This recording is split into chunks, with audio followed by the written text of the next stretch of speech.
silagi rokudo.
Como que ele casava com o pé?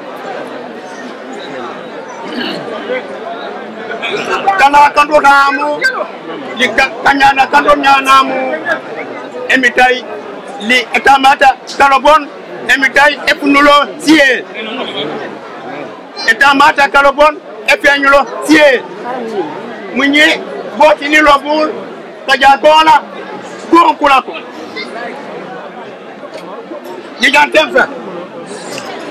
Anahaimu kaja kutieleku siet comme le commode Congolais. Je salue les autorités qui sont déplacées pour assister à cette cérémonie.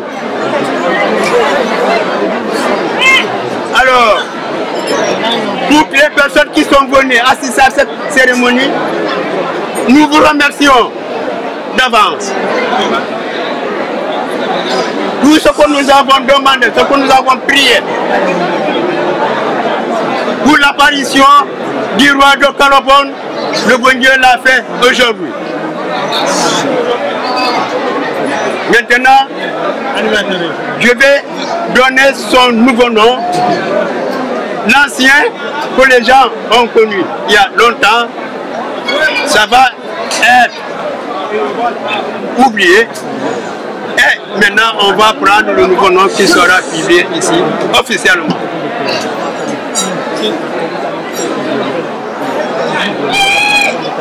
Le nouveau nom,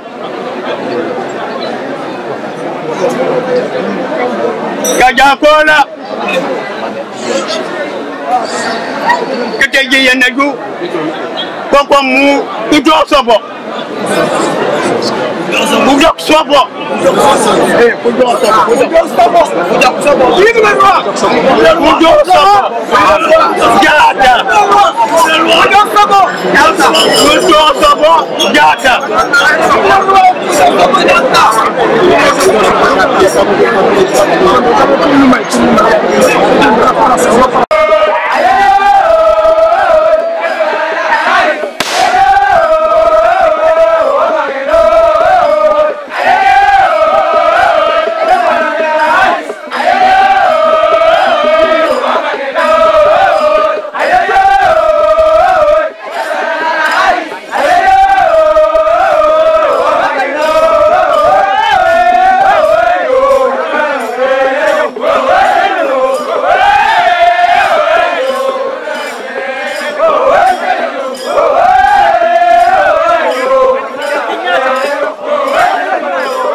cette intronisation représente un ouf de soulagement pour le royaume de Kalobone.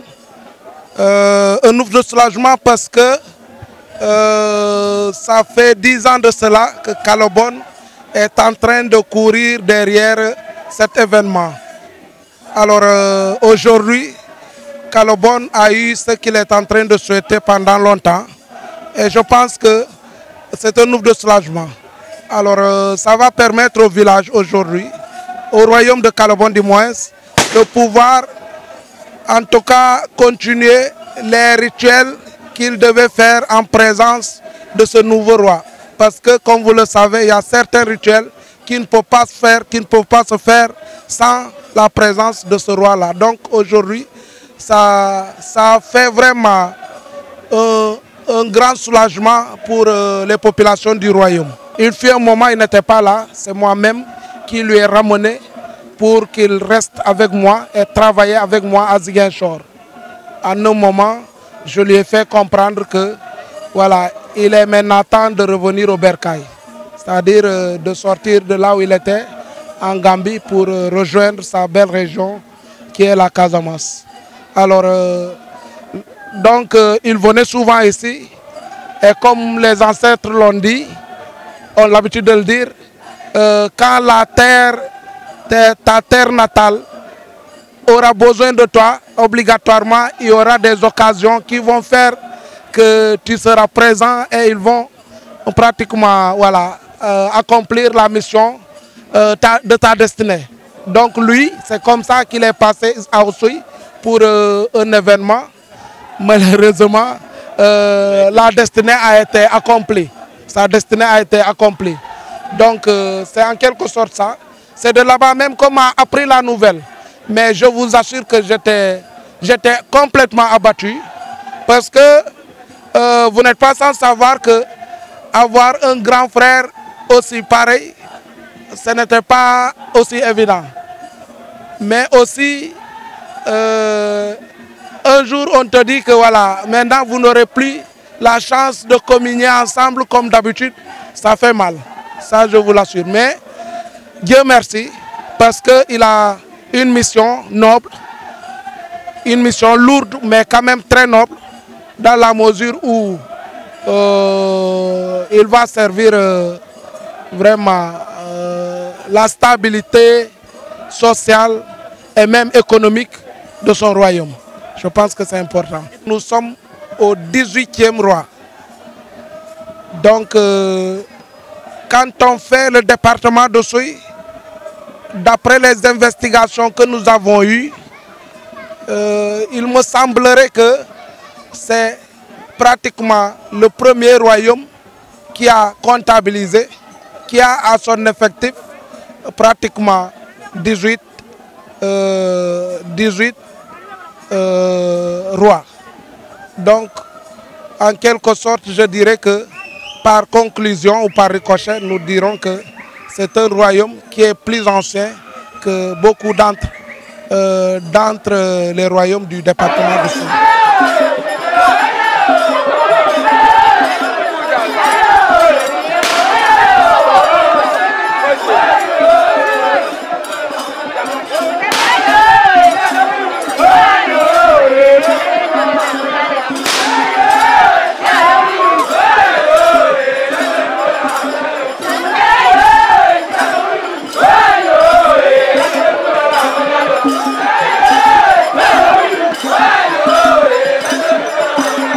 Ouais!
le savez, si vous voyez même l'engouement des populations, vous constaterez que aujourd'hui, cet événement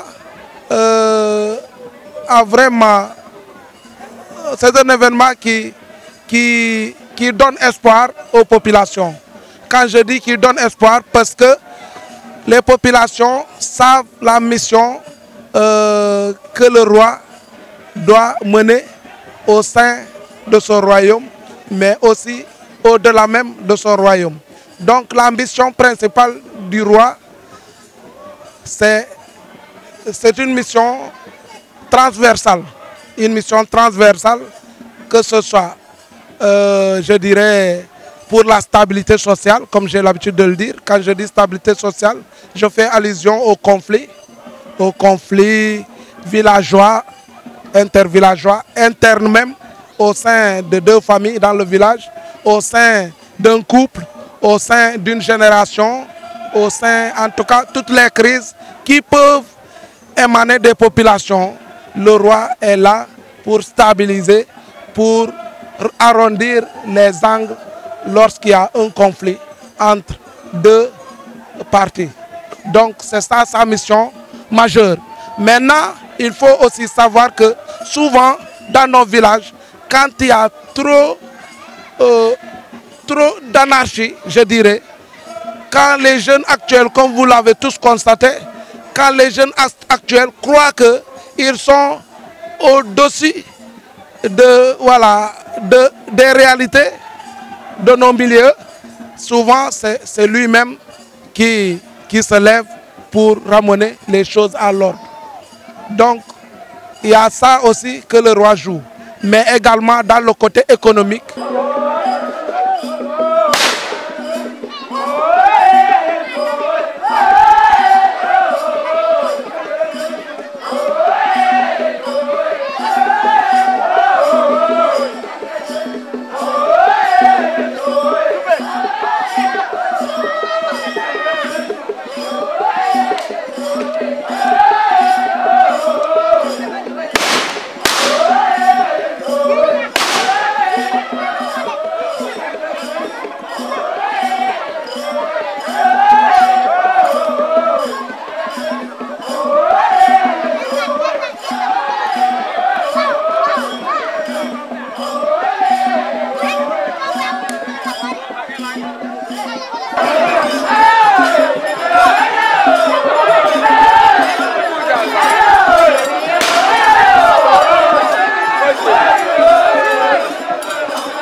Mokoto